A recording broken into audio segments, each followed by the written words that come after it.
Best IEM you can grab under $100. Yes, finally the video everyone's been waiting for. 11/11 is coming soon and these are the IEMs you should be looking out for. Let's jump into it. Hey friends, Tim here. Welcome back to another video on Giz Audio. And before we begin this video, two pieces of news. Number one, there's a Dunu Kima giveaway going on right now. If you're in time, link to that in the description below. And number two, I now have a Patreon. If you want to support this channel, you can do so through Patreon. I'll leave a link to that down below. Of course, you don't have to if you do not want to. I'm not forcing anyone, but any help is appreciated. Let's jump into the list now, starting with number 5. At a number 5 spot, there's actually 3 IEMs, and they are so far below $100, but they're all worth mentioning anyways because they compete kind of well with even the, $80, $90 sets. Now, these IEMs are the Truthears X Critical Zero, the 7Hz Zero, and also the Moondrop shoe. More details on these IEMs in this video right here, where I talk about the best IEMs under $50. Now, the reason they also appear in this video is because again, they perform very well for the price, and if you have $100, you don't own any IEM yet, or you're looking for a good one in general, these are still to be considered even at this price range. Next, we have the number 4 spot. Coming in is 2 different IEMs from the same company, the Etymotic ER2 SE and XR. Now, these in sound performance alone could sit at the very top of this list. The only reason it's knocked down all the way to number 4 is because the fit. It needs to go pretty deep inside your ears, and it's not always comfortable for a lot of people. Hence, it's not gonna be for everybody. But if you can stomach that deep fit into your ears, if you're brave enough to use these IEMs, they are the best on this list. My favorite actually switches between the SE and XR version depending on the day. They're both great for me. If you want the more balanced option, then you go with the XR.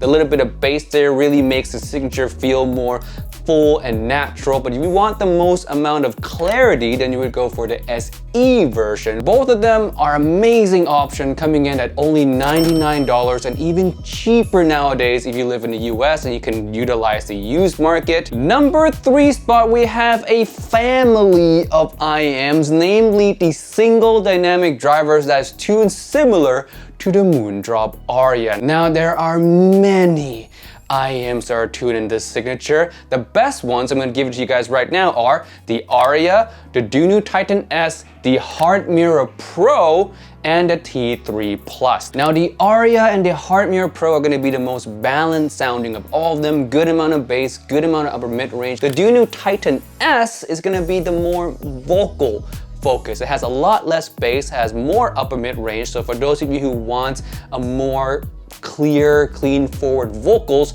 then you go with the Titan S. The T3 Plus is more V-shaped, so more bass and more treble. This is for someone who wants the most amount of fun out of your IEM. Doesn't have the best mid-range out of all 4, but if you want a lot of bass, you want a lot of treble, you want the fun V-shaped signature, the T3 Plus is the one to choose. Number 2 spot now, and this time we only have one IEM. Yes, the number 5, number 4, number 3 all have multiple IEMs, and spoiler alert, number 1 also has multiple IEMs, but number 2 has only one, and that is the Dioko 7Hz X Critical Planar IEM. Now, this one is easily the most technical of all the IEMs in this video. It has the most amount of details, it has the best treble extension. The reason it's at the number 2 is because of the tuning. There's quite a big peak in the treble that makes the overall timbre of the IEM a little bit on the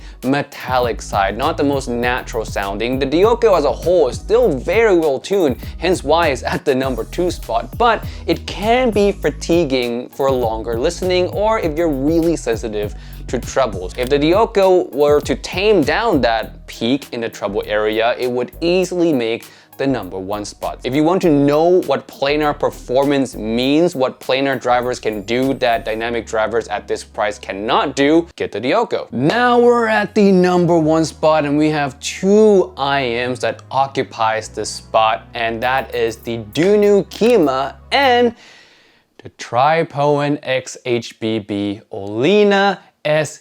SE. That's a long name and a highly requested IEM for me to talk about. A lot of people asked about it in the Kima review video. Hey, why didn't you compare it to Olina SE? Well, let's do that right now. Both of these IEMs share a similar tuning style to the Aria, the Titan S, the T3 Plus family of IEMs, but they're more refined and refined enough for me to give these two IEMs their own spot on the list. Dunu Kima has a really nice vocal forward signature that's well balanced with a good amount of mid bass. So the signature itself sound nice and balanced, while at the same time the vocals shine and pop out of the background. The treble area has good levels of micro details, especially in the air region. So instruments that live up in that region sound crispy, but never harsh, never too grainy like the Aria can be. The Olina has a very similar signature to the Kima. The vocals are not as forward and full as the Kima, but it does have better treble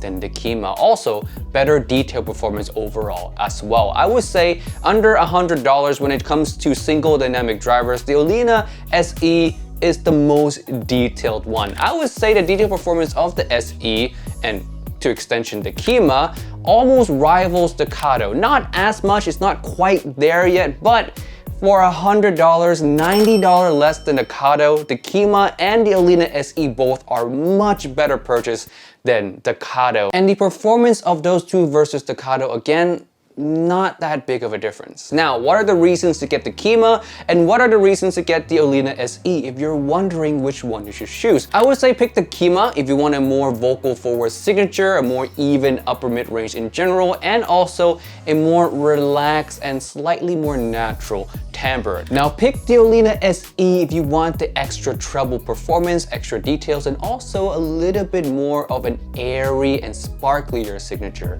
in general. Mid-range performance is still very good on the Olina SE, just a different flavor than the Kima. The Kima is more full, more even, and again, more natural sounding, while the SE is more energetic, again, airy and slightly bit more lively. All right, that is it for this video today. Thank you so much for watching. Don't forget to enter the Dunu Kima giveaway if you're on time, and also check out my Patreon if you want to support this channel as well. Thank you in advance for that. And with that being said, I'll see you guys in the next video. Peace out. Bye.